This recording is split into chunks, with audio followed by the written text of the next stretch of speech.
Bismillahirrahmanirrahim. Mr. Prime Minister, Excellencies, Foreign Secretary, Mr. First Vice President, Second Vice President, members of the Cabinet, all distinguished colleagues. Mr. Prime Minister, it's a singular honor to be virtually with you on this auspicious occasion. Your attention to Afghanistan and your offer of gifts of life and livelihood to the people of Kabul and Afghanistan symbolizes the values of decency, democracy, humanity, mutual interest, mutual respect, and mutual trust in our interdependent world. First of all, let me express the deepest sympathies of the Afghan people and government on the adverse impacts of COVID-19 on the lives and livelihoods of people of India. We are confident that with your stewardship, India would once again overcome this great adversity and be again an engine of growth of Asia and the world. Your decision to provide us with 500,000 doses of the vaccine at this critical time when Indians themselves are looking for every single vaccine could not be a greater gift. These doses will be administered to our frontline health workers, our heroic security forces, and vulnerable people. We cherish this act of exceptional generosity. Shatoot. How do Kabulis measure the relative value of gold and snow? By our proverb, may Kabul be without gold, but not without snow. With Shatoot Dam, Kabul's snow and rain will be harnessed to quench the thirst of around 2 million citizens through provision of water security.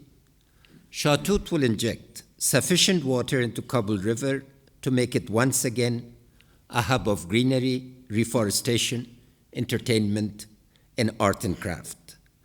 With Shatoot Reservoir and solar pumps, we'll be able to implement our vision of restoring Kabul to the natural beauty that captivated the imagination of Babur and generations of renowned poets across the millennia.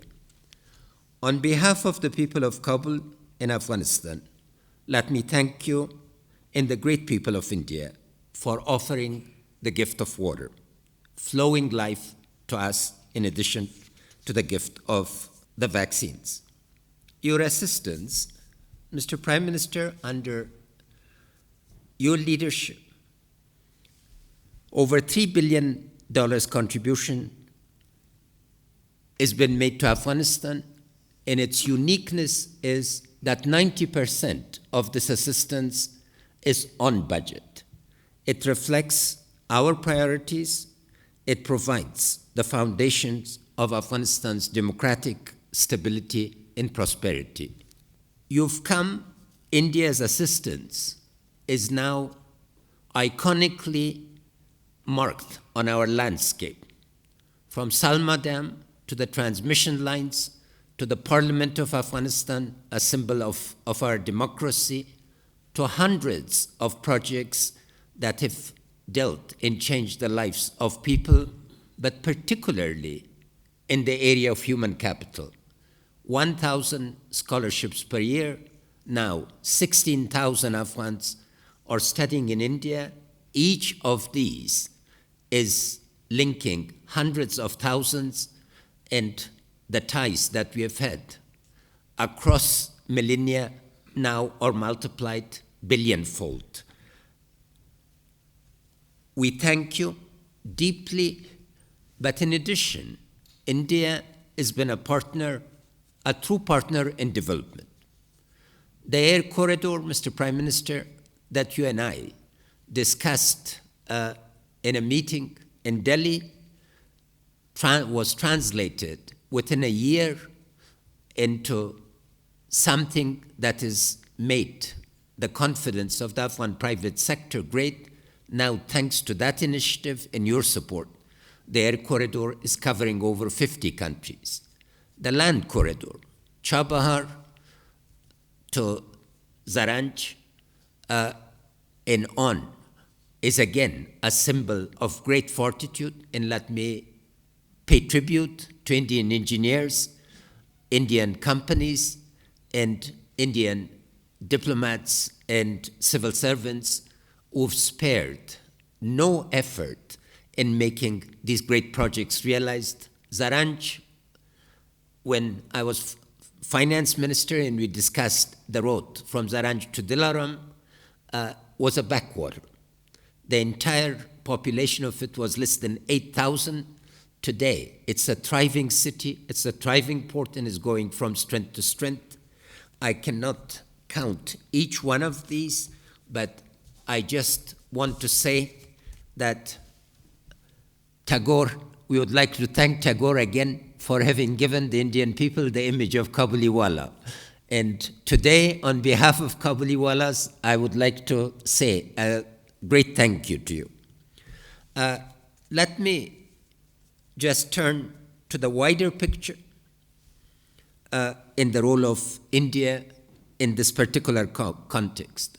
Mr. Prime Minister, we are in an open moment of history, a moment of great opportunity and simultaneously, unfortunately, great threat and peril. The opportunity is that with a type of political imagination that you've displayed, South Asia can see the full potential of cooperation, an advantage of connectivity, and Asia can be made. And once again, after several hundred years, the most dynamic economic region of the world. A sovereign, democratic, united Afghanistan is essential to Asia's prosperity, connectivity, and stability.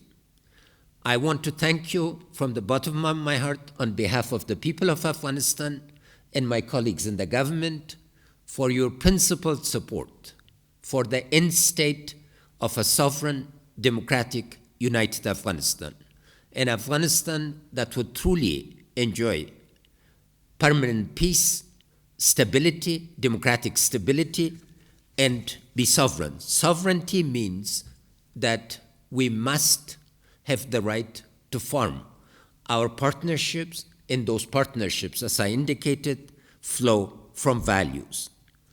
Peace is the central desire of the Afghan people, and there's a consensus both nationally and within the state to seek peace.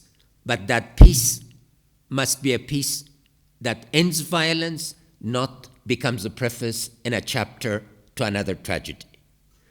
The tragedies of the past must serve as lessons to us so we do not repeat history.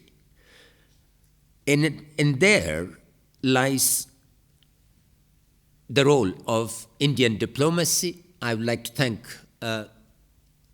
Foreign Minister Jaishankar and Foreign Minister Eacmar for their very close collaboration, because this is the moment where regional consensus and international consensus on the need for guarantees for a stable and prosperous Afghanistan are essential. We must ask the world to ask all stakeholders to respect the rules of sovereignty and international relations, stop giving sanctuaries, and stop interfering in the affairs of their neighbors. The peril, Mr. Prime Minister, lies in misunderstanding this moment. Peace in Afghanistan is within grasp if parties and their backers in the Taliban embrace a true political solution. But Afghans will not submit to surrender. And it must be understood that our heroic security forces are not defeated, and neither if we lost our will or capacity for serving our people. Should, God forbid, Afghanistan be plunged into uncertainty, the consequences for the region and the world will be dire. The Afghan Defense and Security Forces, the people of Afghanistan, and the government of Afghanistan are the first line of defense for democracy, for stability, and for security. And here, our submission with you is that terrorism must be seen as a full ecosystem, not a series of isolated individuals or groups. This is a destructive force that threatens the future that you and I and all people of goodwill are trying to bring. We must contain this because our long history of millennia of connectivity between Afghanistan and India is one of dialogue, civilizational engagement, tolerance, networks that brings us together. The end state that we seek, again, Mr. Prime Minister, is to serve once again as a roundabout in Asia, as a gate to India that has been our title for centuries, and as a platform for cooperation. Afghanistan seeks maximum number of friends and does not want to be part of the false quarrels. But we stand for principle, we stand for decency, we stand for democracy, and we stand for connectivity. Once again, Mr. Prime Minister, on behalf of the people of Afghanistan, let me say thank you for these two great gifts. Thank you for believing in the future of Afghanistan.